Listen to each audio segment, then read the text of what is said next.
Dengan proses yang dilakukan oleh Polisi Militer TNI Angkatan Darat, selalu kami sampaikan laporan kepada Danpom TNI karena secara global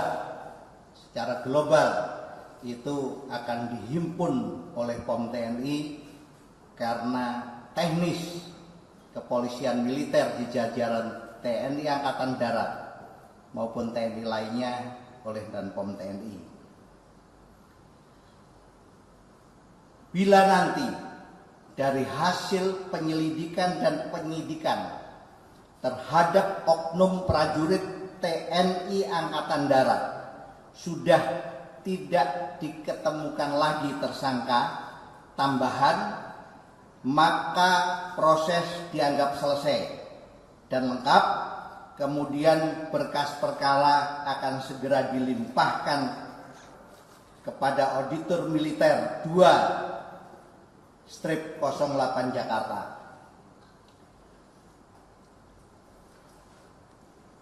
Untuk selanjutnya akan dilaksanakan proses peradilan militer. Rekan-rekan media yang saya hormati, juga masyarakat, supaya informasi yang didapat hari ini lebih lengkap, maka kami akan mempersilahkan secara berurutan untuk menyampaikan sesuai dengan porsinya masing-masing secara profesional. Yang pertama, kami persilahkan Danpuspom TNI menyampaikan perkembangan penyelidikan dan penyidikan oknum TNI lainnya di luar oknum TNI Angkatan Darat. Waktu kami persilahkan.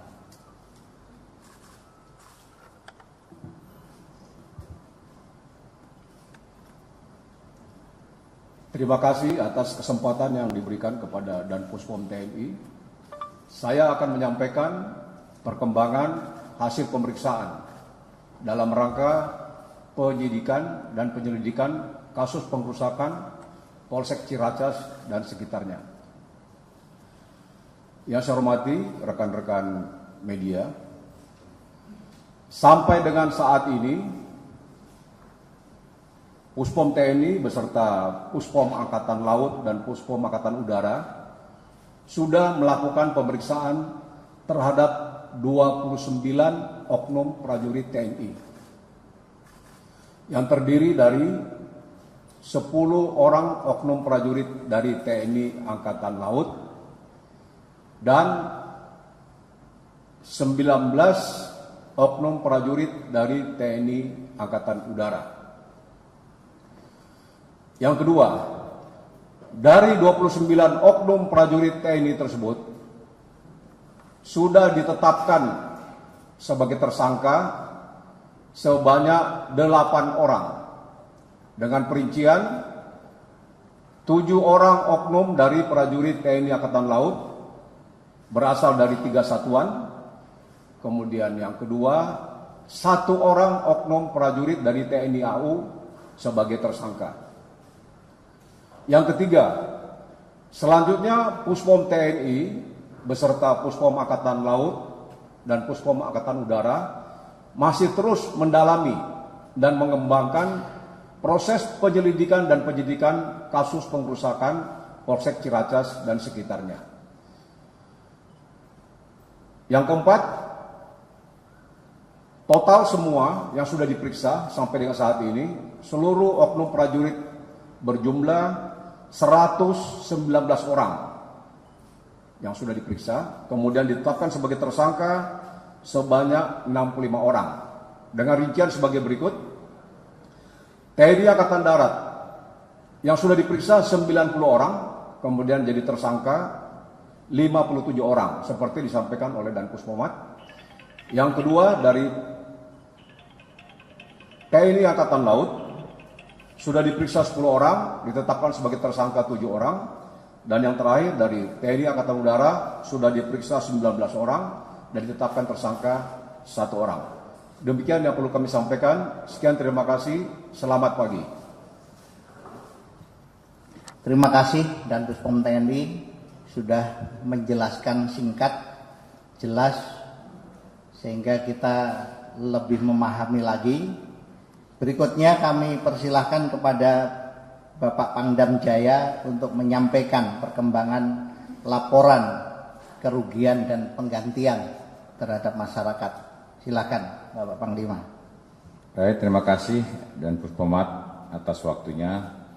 Rekan-rekan media sekalian, seperti yang pernah saya sampaikan, untuk rekapitulasi jumlah pengaduan ini tidak ada perubahan.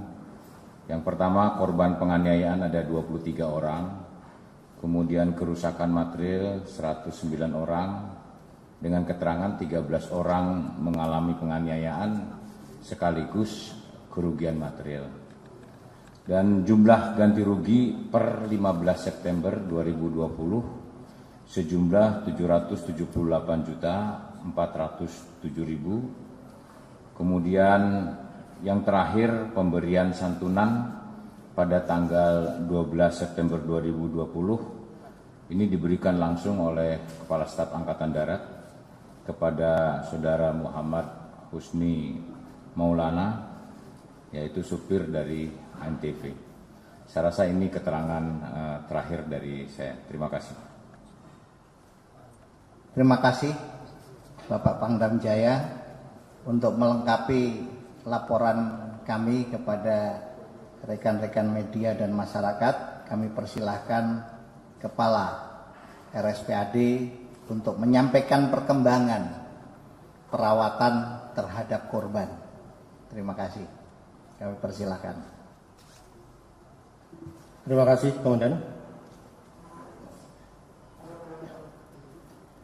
Para hadirin kalian, seperti saya laporkan minggu sebelumnya bahwa ada 3 pasien yang dirujuk ke RSPAD. 1 pasien tanggal 12 kemarin sudah dipulangkan oleh Bapak Kasat atas nama Tuan Husni Maulana.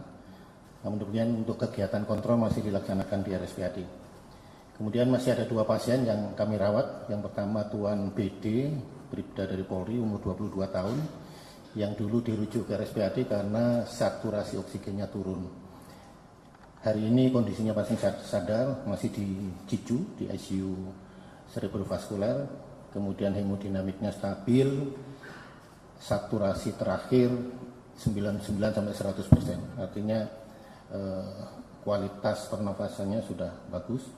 Kemudian pendalaman seperti kami laporkan kemarin, CT scan tidak ada masalah. Kemudian hasil bronkoskopinya ada perkembangan setelah dilakukan bronkoskopi. Kemudian kemarin hari Senin dilaksanakan CT scan paranasal, didapatkan gumpalan darah yang ada di paranasal sudah mulai terserap. Artinya kita harapkan bahwa ke depan gumpalan darah ini bisa diresorpsi semuanya. Saat ini pasien sedang melaksanakan penata laksanaan lanjutan berkaitan dengan pencegahan manajemen infeksinya, kemudian perawatan pasca tracheostominya dan untuk fisioterapinya. Kemudian pasien yang kedua, Tuan T dari Polri juga, Bribka, umur 43 tahun, yang telah dilakukan operasi vitrektomi karena ada ablasi di matanya. Kemudian sudah direncanakan untuk pengambilan gotri di rongga maksila dan di etmoid bawah yang kami jadwalkan tanggal 25. Hal ini dikarenakan setelah operasi mata pasien ini harus posisinya tengkurap terus, karena untuk mengamankan matanya, untuk mengamankan hasil operasi matanya, sehingga dibutuhkan waktu tengkurap selama 3 minggu, sehingga ideal untuk dilaksanakan pengambilan gotri atau benda asingnya ini dijadwalkan tanggal 25 September ini. Kondisi pasien stabil, sadar penuh, kemudian tanda-tanda infeksi tidak ada, kemudian visus mulai ada peningkatan. Saya kira itu Pak Komandan hasil sementara update perawatan lanjutan 2 pasien yang ada di RSPAD. Terima kasih. Terima kasih Kepala RSPAD sudah menyampaikan juga dengan rinci, dengan jelas untuk melengkapi apa saja yang masih mungkin jadi pertanyaan atau jadi pemikiran rekan-rekan, maka kami buka tanya jawab. Kami persilahkan sebelah kanan itu 3 pertanyaan, baru nanti sebelah kiri 3 pertanyaan. Ya, silakan. 1, 2, satu lagi. Yang sebelah kanan cukup 2. Oke, kami persilahkan.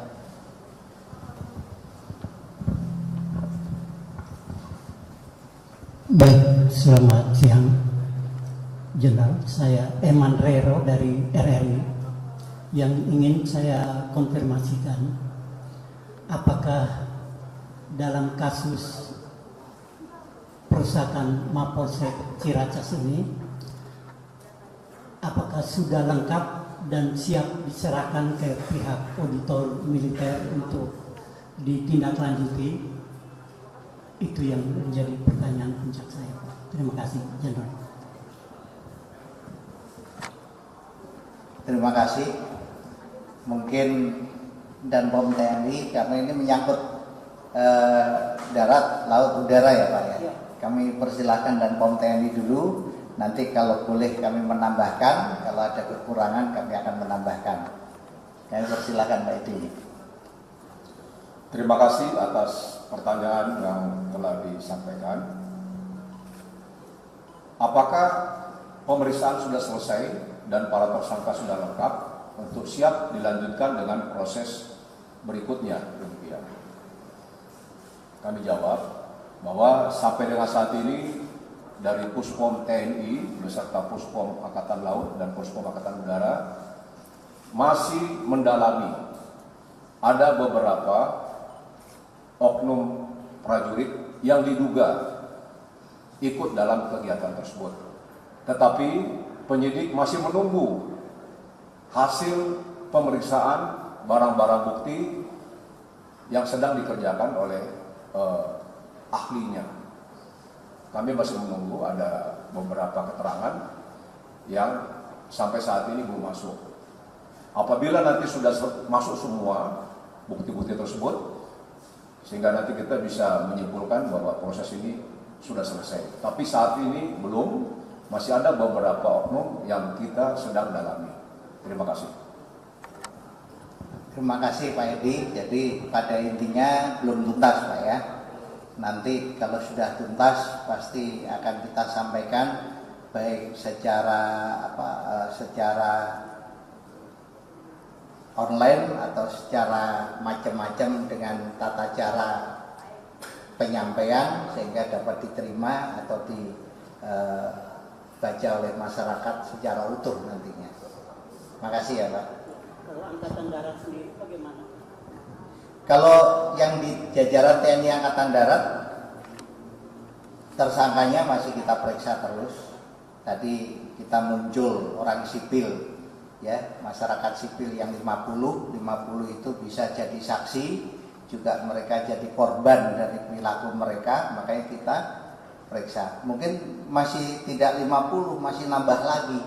Karena kita menentukan orang jadi tersangka dan kita melengkapi alat bukti, itu juga bukan pekerjaan yang mudah, tetapi pekerjaan yang harus betul-betul teliti, sehingga kita tidak mentersangkakan orang atau tidak menuduh orang tanpa bukti dan saksi yang akurat gitu. Ya Pak ya. Oke. Makasih. Silakan. Selamat siang, saya Iwan dari CNN Indonesia TV. Untuk pertanyaan dan Puspom TNI, yang pertama adalah tadi kan Bapak menyebutkan ini masih didalami Pak ya. Berarti apakah masih ada kemungkinan pemeriksaan yang orang yang diperiksa itu akan bertambah? Kalau tadi kan di sini 29 personel yang sudah diperiksa, berarti apakah ada kemungkinan akan ada penambahan pemeriksaan saksi lagi dan juga tersangka lagi nantinya? Terus yang kedua, dari 8 orang yang jadi tersangka ini, keterlibatan mereka itu sebagai apa Pak ya? Apakah cuma sekedar ikut-ikutan rusuh aja di tempat, atau ada juga yang bertindak sebagai provokator atau yang lainnya? Itu aja Pak. Terima kasih Pak. Langsung Pak Edi dan POM TNI silakan. Terima kasih atas pertanyaannya. Yang pertama, apakah pemeriksaan yang dilaksanakan oleh Puspom TNI beserta POM Angkatan Laut dan Angkatan Udara masih ada kemungkinan tersangkanya bertambah? Seperti yang saya sebutkan tadi, bahwa masih ada beberapa orang oknum prajurit yang sedang didalami. Patut diduga yang bersangkutan ikut dalam kegiatan. Tetapi ini kita masih menunggu hasil ataupun bukti-bukti yang terkait yang sedang diperiksa oleh tenaga ahli. Jadi kita masih menunggu. Kita harapkan hasil pemeriksaan dari tenaga ahli tersebut dalam waktu dekat sudah bisa kita terima. Kita sudah bisa pastikan apakah yang bersangkutan ini patut kita jadikan tersangka ataupun tidak. Itu yang pertama. Kemudian yang kedua, keterlibatan oknum prajurit di luar Matra Darat apa saja yang dilakukan yang bersangkutan. Saya persilakan kepada penyidik dari Puspom Angkatan Laut dan Puspom Angkatan Darat, Pulang Angkatan Udara untuk menjawab. Silakan.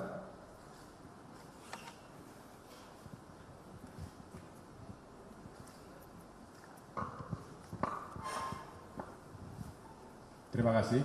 Kami Kolonel Budi dari Ketua Tim Penyidik Oknum Angkatan Laut yang terlibat dalam kasus Ciracas dan sekitarnya. Untuk kami laporkan bahwa pada saat yang lalu kami menyampaikan ada 6 oknum tersangka prajurit Angkatan Laut yang berada di wilayah Jakarta. Itu 3 dari Satuan Marinir dan 3 lagi dari Markas Besar Angkatan Laut. Kemudian sampai hari ini perlu kami laporkan kita menambahkan 1 orang, kita naikkan statusnya menjadi tersangka berasal dari satuan di Armada 1 Jakarta. Pada umumnya mereka adalah terlibat dalam grup tersebut dan mereka pada umumnya ikut dalam kelompok di titik-titik kumpul dan berkonvoi di titik kumpul 1 ke titik kumpul berikutnya. Sehingga kita penyidik dari Polisi Militer Angkatan Laut sudah merumuskan dengan jeratan pasal 169 dan 164 KUHP ayat 1 bahwa permukaan jahat dan mereka berkumpul untuk melaksanakan itu. Sehingga kita konsisten dan komitmen Angkatan Laut sangat fokus untuk segera menuntaskan perkara ini. Demikian, terima kasih.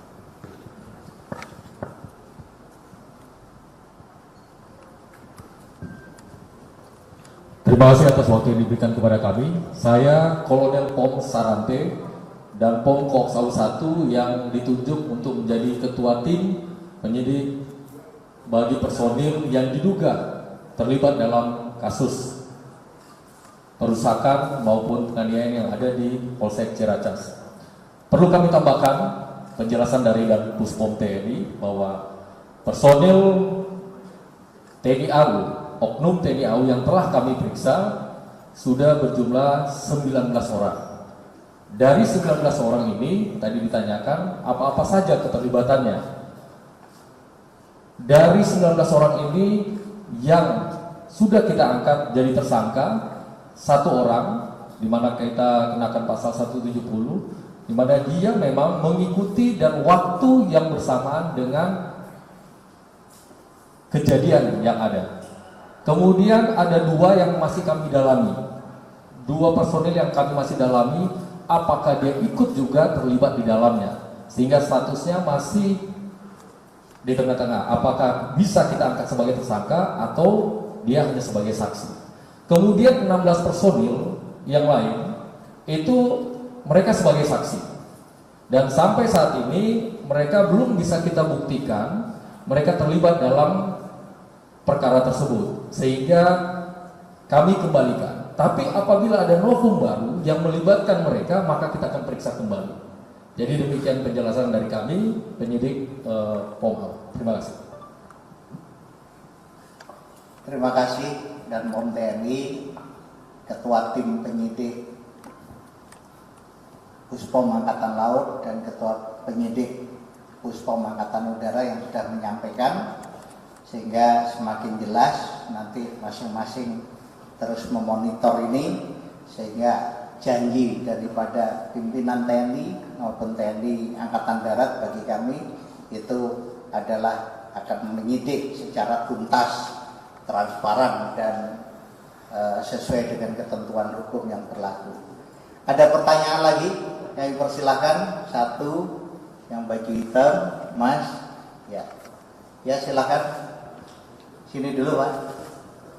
Terima kasih.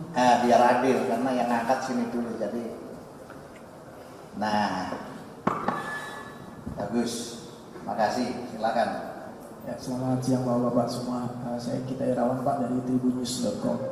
Pertama mungkin ingin tanya ke Dan Pusmomat dulu Pak, terkait dengan Prada MI kemarin Pak. Dalam proses pemeriksaan itu sendiri seperti apa Pak kondisi atau psikologis Prada MI itu sendiri? Apakah dia tahu gitu dampak dari perbuatannya? Lalu apakah dia mengakui dan menyesali dari perbuatannya itu atau seperti apa gitu Pak? Kemudian begitu juga dengan mungkin para tersangka yang lain gitu Pak, apakah mereka juga mengakui dan menyesali perbuatannya atau seperti apa Pak? Mungkin itu dulu Pak. Oke, makasih. Kami persilahkan. Satu dulu ya Pak. Satu dulu kita jawab nanti biar lebih jelas. Nah, terima kasih tadi Pak Irawan dari news.com mempertanyakan ada 3 hal. Kami persilahkan Pak Yogas dan Pongdam Jaya untuk menjawab 3 pertanyaan kawan kita ini. Terima kasih, kami Kolonel CPM Suara sebagai Ketua Penyidik di lingkungan TNI Angkatan Darat menyampaikan pertanyaan dari rekan dari tvnews.com tentang Prada MI. Sudah dilaksanakan penyidikan terhadap tersangka dengan hasil bahwa tersangka mengakui salah, ada pengakuan terhadap pemberitaan bohong tersebut. Terus kemudian dari penyidikan mendalam terhadap tersangka, efek psikologis juga tetap kita menunggu hasil dari yang bersangkutan atau saksi ahli. Terus kemudian dari apa yang diberitakan oleh atau disampaikan oleh tersangka tidak sampai pemikiran efek dampak cerita bohongnya. Itu yang menguatkan motif atau dugaan sementara atas dasar cerita bohong yang dikarang oleh Prada MI, yaitu merasa takut, juga merasa malu yang seperti saya jelaskan sebelum pertemuan ini seminggu yang lalu. Saya kira sudah jelas. Terima kasih.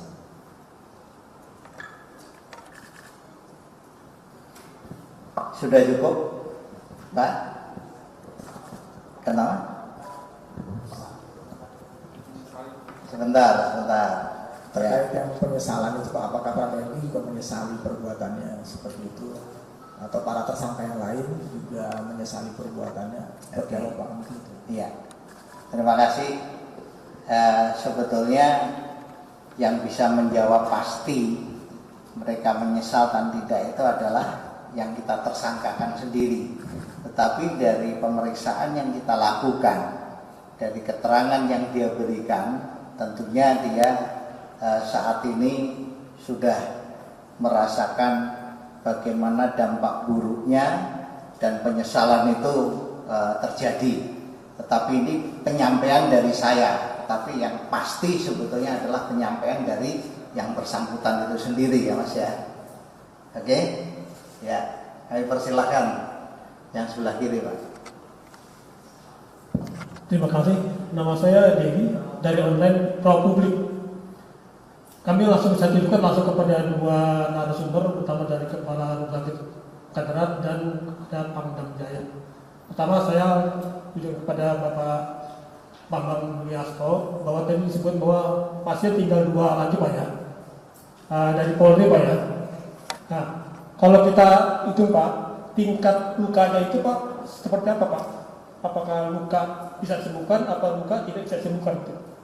Terus kedua Pak, dari perawatan keseluruhan ini, apakah sudah dihitung biaya pengobat itu habis berapa Pak?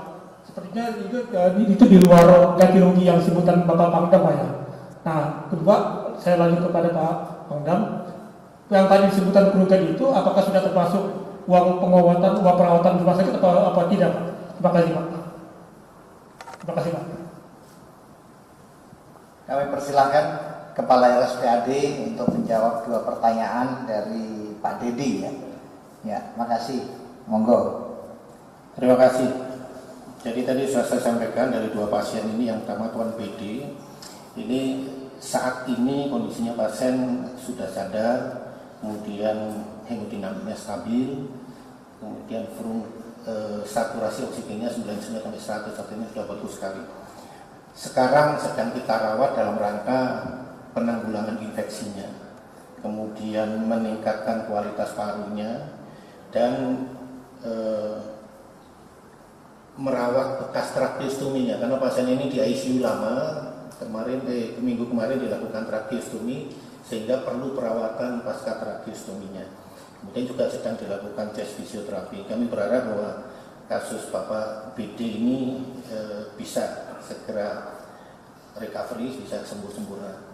Kemudian yang Tuan T yang minggu kemarin, 2 minggu yang lalu sudah dilakukan operasi vitrektomi karena ada ablasi retina. 1 hari setelah operasi waktu itu dilakukan nasoendoskopi. Ternyata waktu itu saya laporkan sempit, kemudian ada pembengkakan sehingga tidak bisa masuk. Nah, di satu sisi ternyata pasien ini habis operasi mata dia harus posisinya tengkurap selama 3 minggu, sehingga tidak memungkinkan untuk operasi pengambilan benda asing yang ada di pipi ini dilakukan sesegera mungkin, sehingga dijadwalkan tanggal 25. Kondisi matanya hasil operasinya ada perbaikan, tetapi belum bisa dinilai secara maksimal sekarang karena posisinya masih terlungkup ini dan proses penyembuhannya sedang berjalan. Kami sedang menunggu, nanti kalau matanya selesai tanggal 22 akan direncanakan untuk CT scan ulang, kemudian tanggal 25 akan dijadwalkan untuk pengambilan benda asing yang ada di dalam rongga pipi lagi. Saya kira itu. Masalah biaya, kami belum pernah menghitung masalah biaya, kami memberikan perawatan dulu. Terima kasih. Kami persilakan Pangdam Jaya untuk menjawab pertanyaan yang ketiga tadi, Pak. Baik, terima kasih. Ganti rugi yang sudah disampaikan tadi oleh saya, yang pertama yang Muhammad Husni Maulana itu yang bersangkutan ada kendaraan, ada kerusakan material dan adanya kasus penganiayaan juga. Kemudian dimasukkan ke RSGS. Untuk ganti rugi kendaraan ini sudah termasuk tadi yang saya sampaikan, ya sudah termasuk yang tadi saya sampaikan, sudah diganti, bahkan diperbaiki lebih bagus lagi dari kondisi semula. Untuk Tuan D dan Tuan T ini akan diberikan santunan nanti pada saat yang bersangkutan nanti selesai rawat di RSGS. Untuk biaya perawatan di RSGS tentunya ini masih berjalan, belum bisa dihitung dan nanti akan ditangani oleh pihak RSGS. Demikian. Cukup, Pak. Saya buka 2 pertanyaan lagi, kanan 2, kiri 2. 1, 2, 3, saya tambahkan 1. Silakan, Mbak.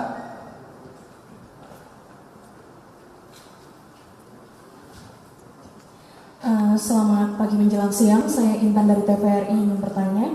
Jadi terkait dengan kasus perusakan Mapolsek Ciracas dan sekitarnya ini. Sebentar, Pak. Maaf ya, Pak.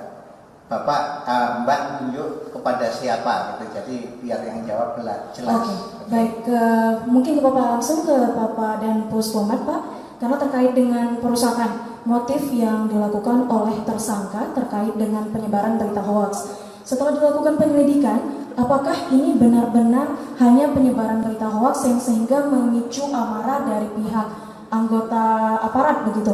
Ataukah mungkin ada motif lain di luar berita bohong tersebut? Apakah mungkin tersangka terlibat atau mungkin berhubungan dengan oknum tertentu yang sehingga menginginkan agar terjadinya kasus perusakan di Mapolsek Ciracas? Apakah ada oknum lain yang terlibat begitu, Pak? Karena seperti yang kita ketahui, jika hanya mengandalkan alasan khususnya itu hanya beralasan jiwa korsa, itu seperti mungkin ada motif lain di belakangnya begitu Pak. Mengapa terjadi perusakan di Mapolsek Ciracas yang melibatkan saksi tersangka lebih dari 50 orang? Mungkin itu saja Pak, terima kasih. Terima kasih Pak, saya jawab ya. Jadi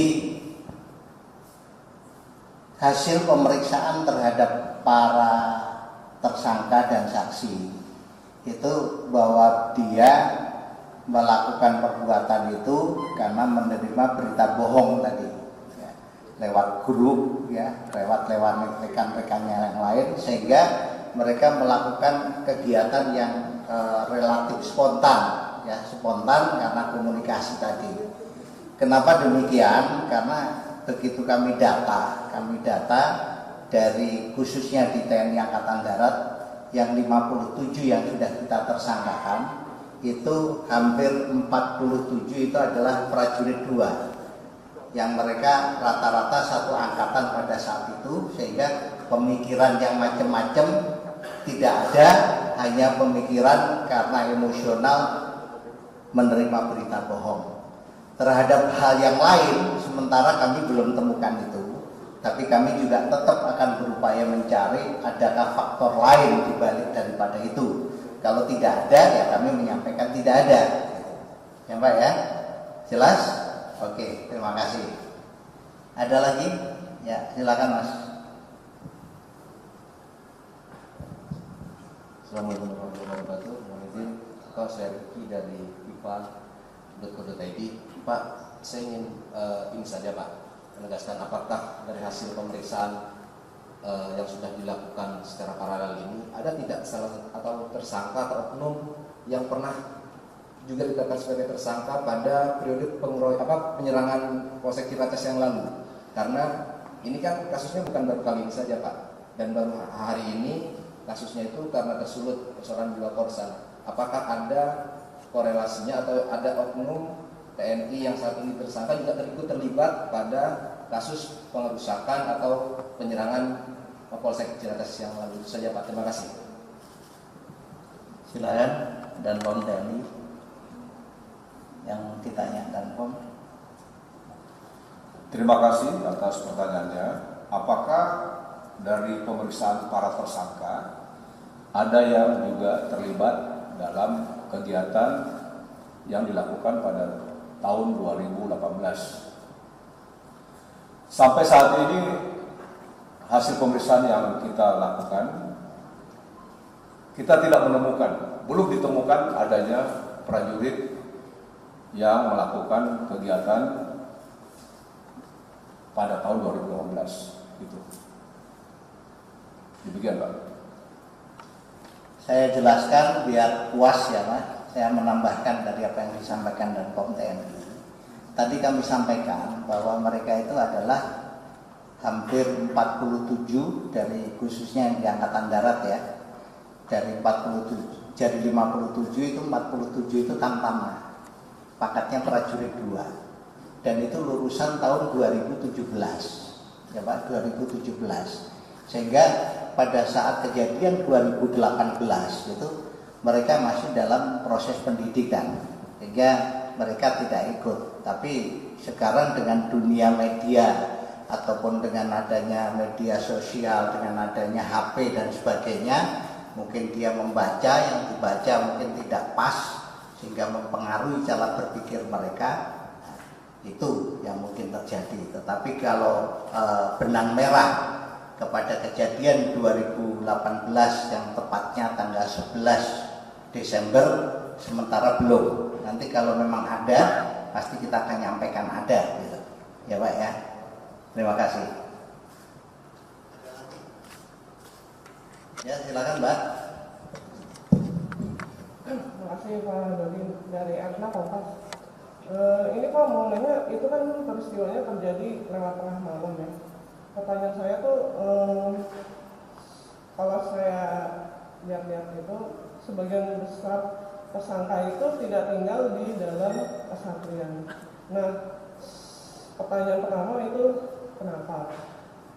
Yang kedua, apakah ini kemudian mempengaruhi pembinaan? Karena setahu saya kalau batalion yang tinggal dalam kesatria kan lebih mudah dikontrol.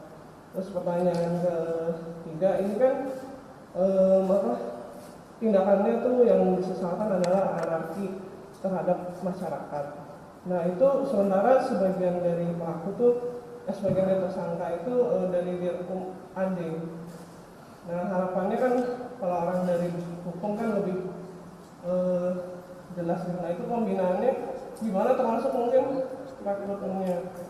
Terus mungkin buat Ibu Dirkumat, itu Bu saya terkesan waktu konferensi pers beberapa waktu lalu yang Ibu membacakan Sumpah Prajurit ya. Itu kan sebenarnya kan nilai-nilai prajurit merujuk ke situ ya. Itu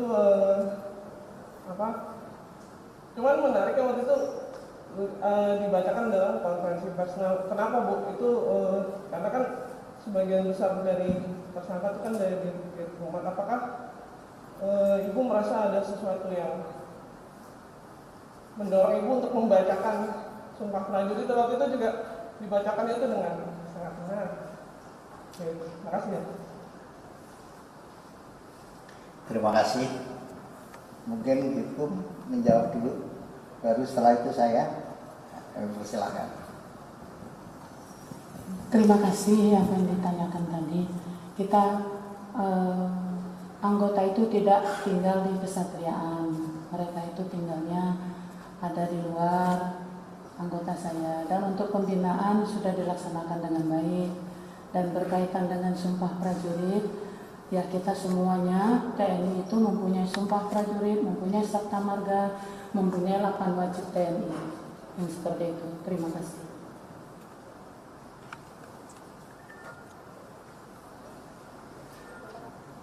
Saya akan tambahkan, Pak. Jadi mereka itu adalah rata-rata tamtama remaja yang mereka berdinasnya itu BP. Ya, BP itu bawah perintah. Jadi dia tugasnya di melayani pejabat dalam rangka dia sebagai pejabat pengemudi. Ya, karena kita dapat data dari 57 itu 21 adalah pengemudi ya. 21 pengemudi ya. Karena pengemudi ini adalah melayani orang, sehingga proses pembinaan itu berjalan mungkin kurang maksimal gitu. Sehingga kita sekarang ini kita tekankan kepada siapa yang menggunakan pengemudi ya harus dibina juga dia gitu. Karena itu prajurit kita ya, prajurit kita harus dibina dan juga disiapkan baik fisik maupun mental kalau dia menghadapi tugas, kalau dia diperintahkan melaksanakan tugas operasi gitu. Dan tadi saya sampaikan ini terdiri dari 38 satuan. Jadi tersebar ini. Nah, tersebar dari Ditkumat ada, dari Pusdikkum ada, dan seterusnya. Dari batalion ada ya bervariasi, ada 1, 2, 1, 2, 1, 2. Tetapi begitu kita ketemukan di dalam grup, ya di dalam grup mereka memang bergabung dalam grup-grup itu, gitu. Ya dalam grup-grup itu sehingga mobilisasi mereka atau informasi yang disebarkan oleh mereka ya melalui grup itu, sehingga pimpinan TNI Angkatan Darat mulai menghitung betul bahwa bagaimana proses pembinaan terhadap mereka-mereka itu yang BP seperti ini harus betul-betul dimaksimalkan. Jadi saya punya pengemudi, kewajiban saya adalah membina pengemudi saya. Yang dibina apa? Ya mentalitasnya, moralitasnya, kan gitu. Apalagi ya kemampuan fisik, karena tentara itu tanpa fisik yang prima itu ya omong kosong, kita bisa melaksanakan tugas dengan baik dan dengan optimal. Kira-kira gitu ya Pak. Cukup? Ada tambahan satu lagi, silakan. Itu yang soal nggak tinggal di dalam kesatrian itu jadi bahan evaluasi nggak Pak? Maksud saya, apakah memang idealnya semua tentara itu tinggal di dalam kompleks atau asrama atau kesatria gitu. Atau emang karena kendala anggaran atau tapi idealnya itu seperti apa kan kita pengen tahu dari sudut pandang KNI. Ya, memang idealnya prajurit itu tinggal di asrama, tetapi kejadian ini terjadi hari Sabtu, ya Pak. Hari Sabtu itu di satuan itu ada istilah pesiar, ya. Pesiar itu mereka boleh rekreasi pesiar, biasanya dilaksanakan hari Sabtu dan hari Minggu. Ada yang boleh IB, izin bermalam. Nah ini anak-anak ini ada yang statusnya waktu itu adalah pesiar dan izin bermalam begitu Mbak. Mereka mayoritas juga memang tinggal di satuan, kecuali yang 21 tadi pengemudi-pengemudi itu adalah nempel ataupun melekat kepada mereka yang dilayani begitu. Paham ya Pak? Oke, makasih. Ada lagi? Ya, silakan. Pak, saya Joko dari Radio Cinta. Ingin menanyakan saja karena ini dalam satu kasus, apakah nanti ketika di pengadilan militer akan disebut per angkatan ataukah tetap dijadikan semua angkatan di satu pengadilan? Itu aja. Terima kasih. Ada ahlinya, Dirkumat, mungkin bisa membantu saya menjawab. Terima kasih. Terima kasih atas pertanyaannya tadi. Masing-masing angkatan itu adalah satu, Pak. Semuanya bertitik tolak kepada apa yang disampaikan waktu press release kemarin, bahwa militer itu diadili menurut Undang-Undang Nomor 31 Tahun 1907, yaitu diadili melalui peradilan militer. Terima kasih. Terima kasih. Jadi saya tambahkan supaya jelas.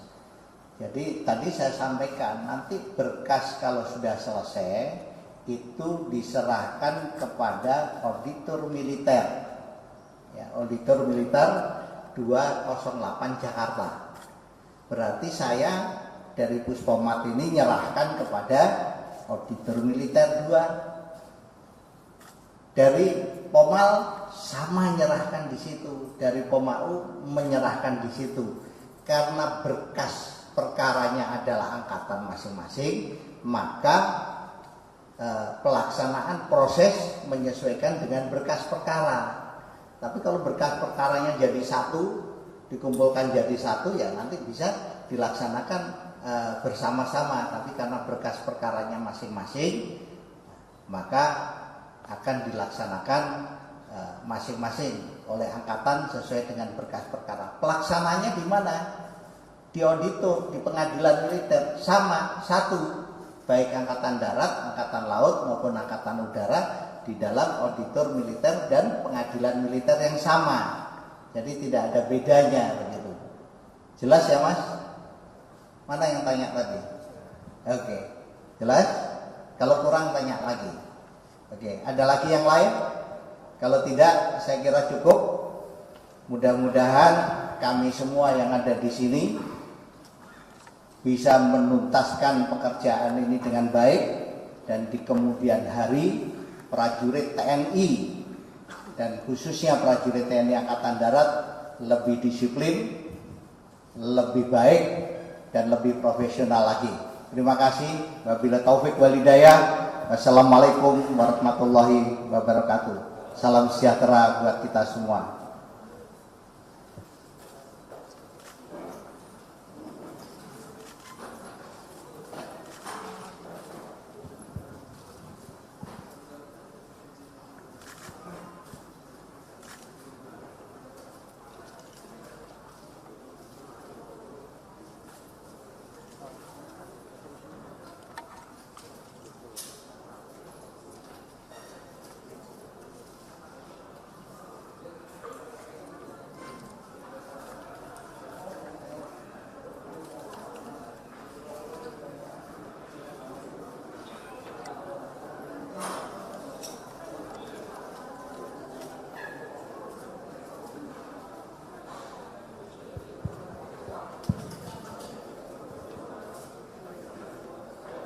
Mana ya? Di depan gitu apa di sini?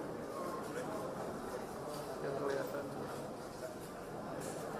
di kompor-kompor kan tadi yang teman kita parkiran background mobil apa di sini aja.